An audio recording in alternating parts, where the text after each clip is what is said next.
Hello साथियों, नमस्कार। आप देख रहे हैं आपका अपना YouTube channel DS Mishra official और आपके अपने चैनल पर इस महत्वपूर्ण वीडियो सेशन में आपका हार्दिक स्वागत है। और इस वीडियो में मैं बात करने वाला हूं कि शिक्षा विभाग के द्वारा जो महत्वपूर्ण वीसी हुआ है, इस वीडियो कॉन्फ्रेंसिंग में बिहार के शिक्षा मंत्री सहित शिक्षा विभाग के अपर मुख्य सचिव एवं सभी आला अधिकारी शामिल हुए और वीडियो कॉन्फ्रेंसिंग के माध्यम से सभी जिले के जिला शिक्षा पदाधिकारी, जिला कार्यक्रम पदाधिकारी इत्यादि भी शामिल हुए।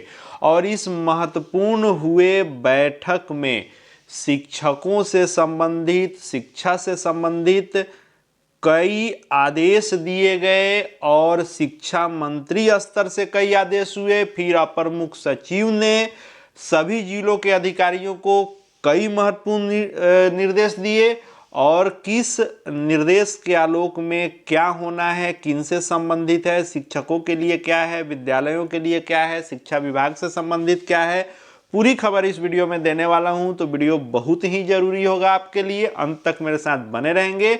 और यदि चैनल से अब तक नहीं जुड़े होंगे तो चैनल को सब्सक्राइब करके बेल आइकन को प्रेस कर लेंगे। आगे भी आने वाली हर महत्वपूर्ण जानकारी आप तक पहुंचती रहेगी।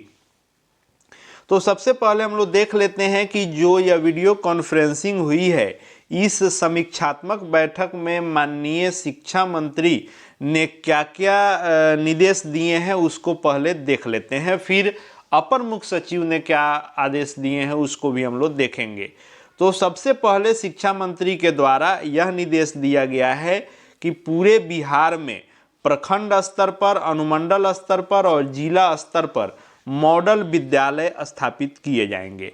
यानी अब हर प्रखंड में एक, फिर हर अनुमंडल का एक और हर जिले का एक चुना जाएगा मॉडल विद्यालय के रूप में, जहां पर्याप्त शिक्षक हो, बाउंड्री हो, भवन हो, खेल का मैदान हो, अन्य सभी सुविधाएं उपलब्ध हो, उनको मॉडल विद्यालय के रूप में चिन्हित किया जाएगा। दूसरा, शिक्षा मंत्री के स्तर से निर्देश है आधारभूत संरचना को लेकर, जिसमें विद्यालयों में पेयजल की सुविधा, चारदीवारी, शौचालय इत्यादि को ठीक करने के लिए निर्देश दिया गया है। तीसरा है स्थानांतरण वेतन से विसंगति और प्रोन्नति के संदर्भ में कि जो भी शिक्षकों की उपरोक्त समस्याएं हैं, चाहे स्थानांतरण का हो, वेतन विसंगति का हो या प्रमोशन का हो, उस पर कार्य करने हेतु सभी जिला शिक्षा पदाधिकारियों को निर्देशित किया गया है शिक्षा मंत्री के स्तर से। चौथा, निरीक्षण पर शिक्षा मंत्री ने निर्देश दिया है कि सभी जिला शिक्षा पदाधिकारी और प्रखंड शिक्षा पदाधिकारी विद्यालयों का निरीक्षण करें और साथ ही विभागीय पदाधिकारी भी विद्यालय का निरीक्षण करें। फिर 5वें नंबर में प्रशिक्षण से संबंधित निर्देश है कि जिनका भी प्रशिक्षण नहीं हुआ है चिन्हित करते हुए उनका प्रशिक्षण कराएं। फिर परीक्षा से संबंधित कि जो भी विद्यालयों में परीक्षा होनी है, त्रैमासिक परीक्षा, इन सब के संबंध में, न्यायालयी मामले के संबंध में, फिर ड्रॉप आउट समस्या के संबंध में निर्देशित किया गया।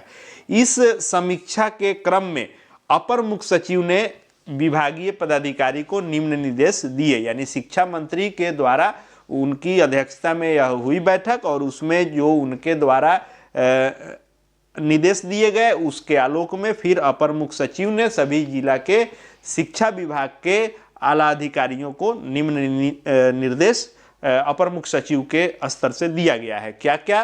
तो वहीं कि सभी प्रखंड, अनुमंडल, जिला स्तर पर विद्यालयों को मॉडल विद्यालय के रूप में विकसित करने के लिए चिन्हित किया जाएगा, जहां सभी प्रकार की सुविधाएं होगी और यहां हॉस्टल की भी सुविधा दी जाएगी। फिर जो है सभी विद्यालयों में भवन हो, जल की व्यवस्था हो, चारदीवारी की व्यवस्था हो, यानी भौतिक संसाधनों की कमी को पूरा करने हेतु निर्देश दिया गया। फिर सबसे अहम एक ये भी दिया गया कि जिलों में जिला पदाधिकारी की अध्यक्षता में जो जिला स्थापना समिति बनाई गई है स्थानांतरण को लेकर के, यह कमिटी छात्र शिक्षक अनुपात को ध्यान में रखते हुए शिक्षकों का फिर से रेशनलाइजेशन करते हुए स्थानांतरण किया जाएगा। यानी कहीं किसी विद्यालय में छात्र शिक्षक अनुपात में यदि शिक्षक कम है और किसी विद्यालय में अधिक हैं तो इस विद्यालय से उस विद्यालय में उनको स्थानांतरित किया जाएगा ताकि छात्र शिक्षक अनुपात बना रहे। ऐसा न हो कि कहीं आवश्यकता से अधिक शिक्षक हों और कहीं आवश्यकता से कम हो। इस चीज को दूर किया जाएगा और फिर से स्थानांतरण किया जाएगा जिला कमिटी के द्वारा। वेतन विसंगति के मामले में यह आदेश दिया गया कि जो भी प्रोन्नति से संबंधित मामलों के निष्पादन हेतु एक समय तालिका का निर्माण किया जाए और सेवा निरंतरता का मार्गदर्शन दे दिया गया है, निर्देश दिया गया है कि शिक्षकों को जो भी सुविधाएं दे हैं उन्हें दी जाए। यानी जो वेतन विसंगति का मामला हो, प्रमोशन का मामला हो या सेवा निरंतरता का मामला हो, ये सारी चीज़ें शिक्षकों को दी जाए। इसके लिए एक समय तालिका भी बनाया जाए। फिर अपर मुख्य सचिव के स्तर से ये भी निर्देश दिया गया कि इस शिक्षा कोष के शिकायत पोर्टल पर बड़ी संख्या में शिकायतें आ रही हैं, उन्हें दूर करने के लिए भी निर्देशित किया गया है। और साथ ही सभी जिला शिक्षा पदाधिकारी से कहा गया है कि ऐसे शिक्षकों की सूची तैयार करें जो अभी तक प्रशिक्षण से वंचित हैं और उन सभी को जल्द से जल्द प्रशिक्षण देने की व्यवस्था की जाए। उसके बाद कहा गया है कि परीक्षा सही समय पर हो, इसकी समीक्षा हेतु जिलों को पत्र प्रेषित किया जाए और सभी विद्यालयों का निरीक्षण किया जाना अनिवार्य किया गया है ताकि शिक्षा की गुणवत्ता में सुधार किया जा सके। उसके बाद सभी विद्यालय अध्यापक अब राज्यकर्मी हैं, अतः उन्हें भी जो अभी तक HRMS या महंगाई भत्ता यदि अद्यतन नहीं है तो HRA और महंगाई भत्ता इत्यादि HRMS पर अपडेट करने के लिए निर्देशित किया गया है। फिर ड्रॉप आउट के संबंध में भी कहा गया है कि ड्रॉप आउट कैसे कम किया जा सकता है, इसके लिए कार्रवाई की जाए। और TRE 4 से संबंधित है कि 17 जिलों के द्वारा रोस्टर दे दिया गया है, बाकी 21 जिलों से रोस्टर गठन की कार्रवाई नहीं हुई है। ऐसे सभी जिलों से सूची उपलब्ध कराने के लिए कहा गया है।